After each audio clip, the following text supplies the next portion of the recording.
suis Valentino Sfiotti de l'église Triomphante Le Rocher.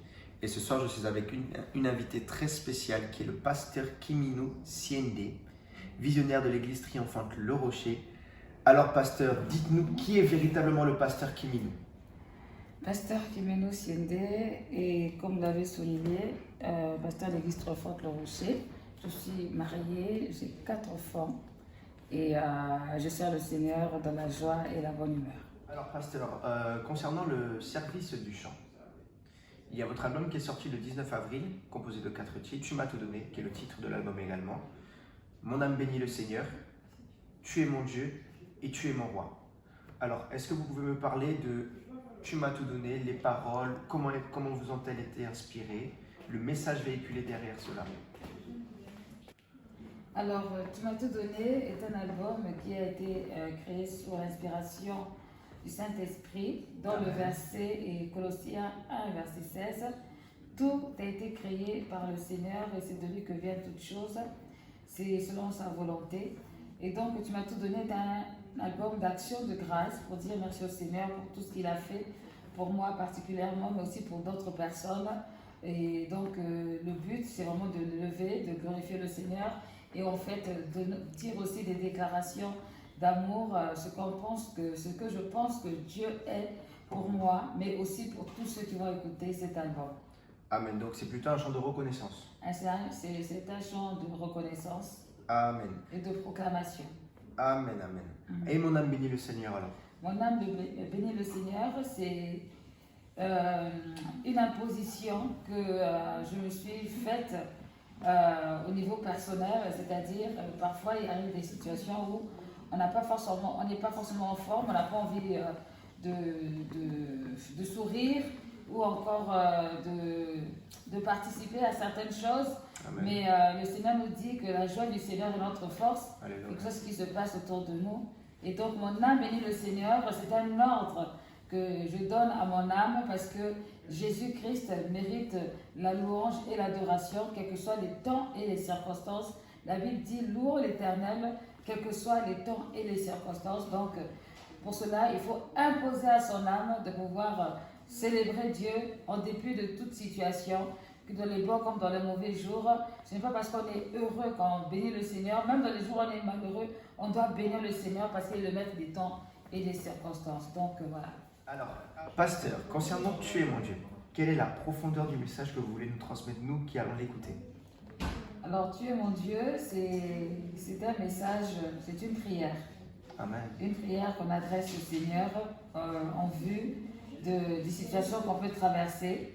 Lorsqu'on regarde à gauche, à droite, dans chaque environnement et qu'on n'a plus de solution, la personne qui peut nous aider le mieux, c'est le Seigneur. Parce que c'est au travers de sa parole qu'il nous apporte cette aide et quel que soit ce qu'il peut y avoir tout autour de nous, ce qui est écrit et la parole de Dieu s'accomplira toujours. On peut chercher le secours auprès de l'homme, mais ce secours ne peut être que temporaire, tandis que le secours de Dieu est un secours éternel, Amen. Quelle que soit la hauteur du problème ou de la situation. Rien n'est impossible à Dieu, il est souverain. Et donc, en ayant ce cri, Tu es mon Dieu, c'est comme déclarer ou affirmer son appartenance à ce grand Dieu de l'univers et implorer sa grâce et sa faveur dans toutes les situations possibles qu'on peut traverser. Voilà, c'est vraiment une affirmation. Tu es mon Dieu, Tu es ma force, Tu es mon autorité. Voilà ce que je voudrais véhiculer au travers de ce cantique. Amen. Merci, pasteur. Alors, parlez-nous un peu de l'atmosphère dans laquelle vous avez écrit les différents titres. Alors, l'atmosphère dans laquelle j'ai écrit ces différents titres, c'était une atmosphère de prière. D'accord, tous les 4? Les 4, bon. Un des 4 ont été reçus dans la prière et aussi par les songes où en fait le Seigneur me donnait une partie du cantique et le reste était complété par le moyen aussi de la prière. Alléluia. Voilà. Amen, amen. Alors, j'ai vu que vous chantiez également ces chants dans votre culte, pendant vos cultes, pardon. Oui. Mais est-ce que vos fidèles, ils le savaient, que ça allait être prévu comme titre pour proposer au grand monde?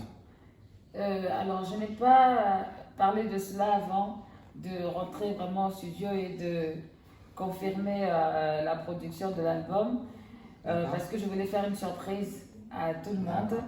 Mais certaines personnes, certains fidèles ne savaient pas que c'était mes cantiques et pourtant ils ont chanté pendant un bon moment. Mais c'était volontaire parce que je voulais que les yeux soient fixés sur le Seigneur et non sur la personne Amen. que moi j'étais en vue de ces chants. Amen, amen. Alors, comment ils ont réagi par rapport à ça, lorsqu'ils ont appris qu'effectivement, ce qu'ils chantaient dans l'occulte était en fait vos écritures? Ben, ils étaient agréablement surpris et puis ça les a encouragés, fortifiés. Amen. Alors, pasteur, aujourd'hui est un jour très spécial. Est-ce que vous pouvez nous en dire plus là-dessus? Oui, c'est un jour particulier parce que nous allons mettre en vidéo le chant Tu m'as tout donné. D'accord, ok. Alors, qu'est-ce que vous voulez nous véhiculer à travers ce clip-là? Quel est le message profond? Alors, le clip de Tu m'as tout donné, c'est un message déjà d'évangélisation D'accord. qui a pour but de démontrer que tout ce que nous voulons avoir, nous voulons faire, tire sa source ou son origine de Dieu. C'est lui qui est l'auteur de toutes choses. La Bible déclare dans Jacques 1, verset 17, que tout don parfait, toute grâce excellente vient du Seigneur. Amen. Lui en qui il n'y a point de changement ni ombre de variation. Donc nous avons besoin de nous appuyer sur le Seigneur qui est la source pour obtenir tout ce qui nous est nécessaire pour vivre heureux sur la terre. Et le but de ce clip, c'est donc, encore une fois de plus, un chant d'action de grâce pour dire merci à Dieu pour tout ce qu'il a fait pour nous. Et donc, il y a une petite situation qui va se mettre en place au sein de cette vidéo. Je vous laisse découvrir. Amen, amen. Alors, pasteur, est-ce que vous pouvez un peu nous raconter dans quelle ambiance c'est tourné votre clip? Alors, ça s'est passé dans une bonne atmosphère, une bonne ambiance, avec des danseuses D'accord. et des chanteurs. La chanteuse, plutôt. Les chanteuses. Mais plutôt la chanteuse. La chanteuse. Qui est vous? Que je suis, oui, D'accord. par la grâce de Dieu. Amen. Et donc, ça a été très très bien. Franchement, rien à signaler. Je vous laisserai découvrir les images. D'accord. Pas trop fatigant? Un peu quand même. Un peu. Parce qu'il fallait tout le temps se changer. Amen. Alors, comme nous savons que les bontés de l'Éternel ne s'épuisent pas, est-ce qu'il y aurait quelque chose à prévoir pour l'avenir? Ou ce serait encore une fois une surprise comme vous l'avez fait à vos fidèles? Je pense que la vie nous réserve plein de surprises. Amen. Donc, je laisse le Seigneur le soin de nous révéler les choses à venir. La Bible déclare que la gloire de Dieu, c'est de cacher les choses, et la gloire des hommes, c'est de les révéler. Amen. Alors, pasteur, une dernière chose, quel conseil pourrez-vous donner à toutes ces personnes qui ont un appel au ministère ou quoi que ce soit d'abord dans le chant et la danse éventuellement, et même voir plus? Quel est le conseil fondamental que vous pouvez nous donner? Alors, la première chose, c'est que ce soit des personnes adoratrices, Amen. ceux qui cherchent vraiment le Seigneur en esprit et en vérité. La deuxième chose, c'est que ces personnes doivent aimer le travail, parce qu'on sert un Dieu excellent et on ne peut pas le servir avec une médiocrité. Et la troisième chose, il faut une vie de consécration. C'est important parce que le Seigneur nous dit dans sa parole de vivre dans la sainteté, parce que l'homme il est saint et nous avons été mis à part pour lui, mis à part pour le servir. Je pense qu'en réunissant ces trois choses, on peut faire un service excellent pour le Seigneur, tout en se rappelant que dans Jean 4, verset 24, il est écrit que Dieu est esprit et il faut que ceux qui l'adorent en esprit et en vérité. C'est-à-dire que la vérité, c'est ce que la parole de Dieu est, c'est ce que la parole de Dieu désire. Et nous tous, en tant qu'enfants de Dieu, si nous devons le servir en étant en esprit et guidés par sa vérité. Amen. Donc nous devons retenir qu'il faut être en esprit, consacré, beaucoup travailler et entendre la voix de Dieu. C'est pas ça qui est venu.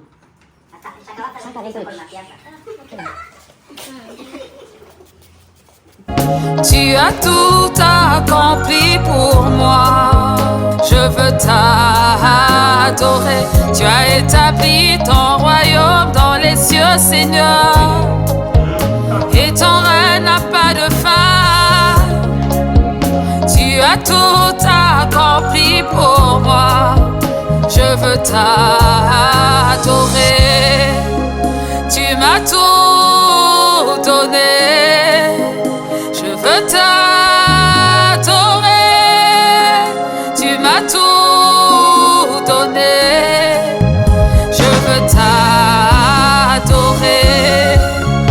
Tu m'as tout donné. Je veux t'adorer. Tu m'as tout donné. Je veux t'adorer.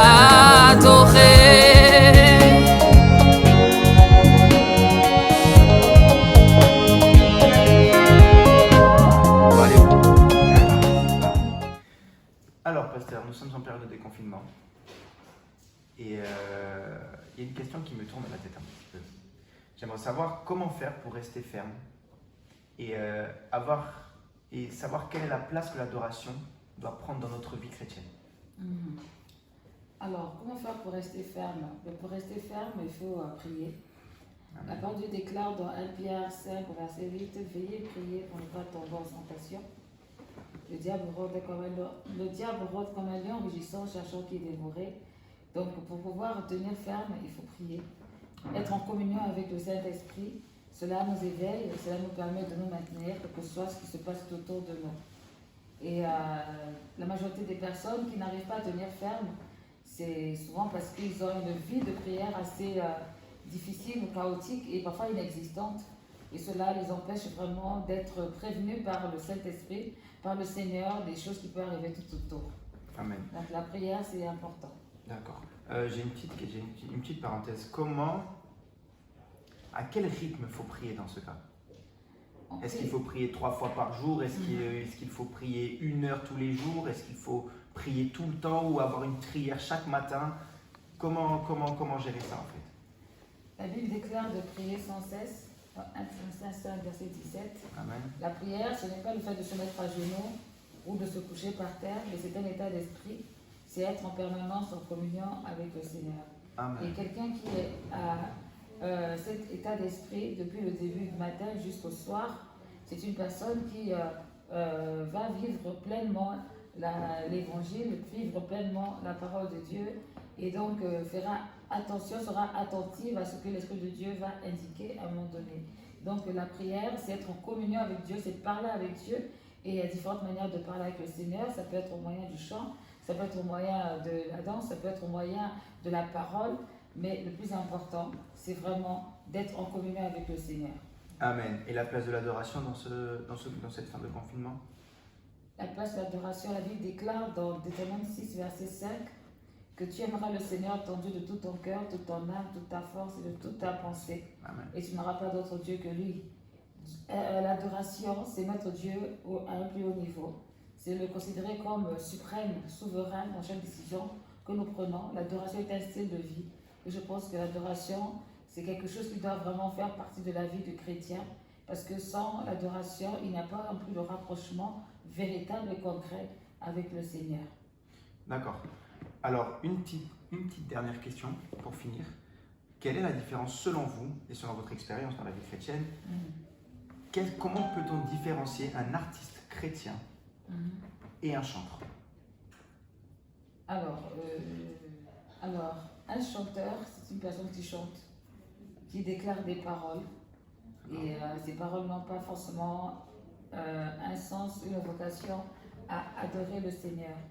Tandis qu'un chantre, c'est celui qui va adresser des paroles en l'honneur de l'Éternel, notre Dieu, pour que le Seigneur soit élevé et soit glorifié.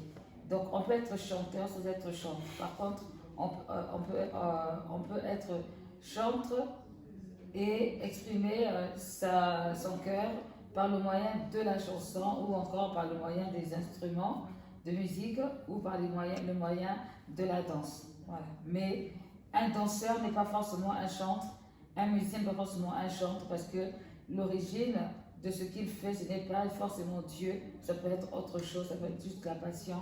Donc voilà. D'accord, ok. Un petit mot pour la fin, pasteur? Seigneur nous a tout donné. Amen. Il a tout accompli à la croix pour nous. Nous aussi vivons pour lui et devant lui tout ce qui nous est important, tout ce qui nous est nécessaire. Que le Seigneur vous bénisse. Amen. C'était Valentino et le pasteur Kimino. À la prochaine, que Dieu vous bénisse. Tu m'as tout donné, je veux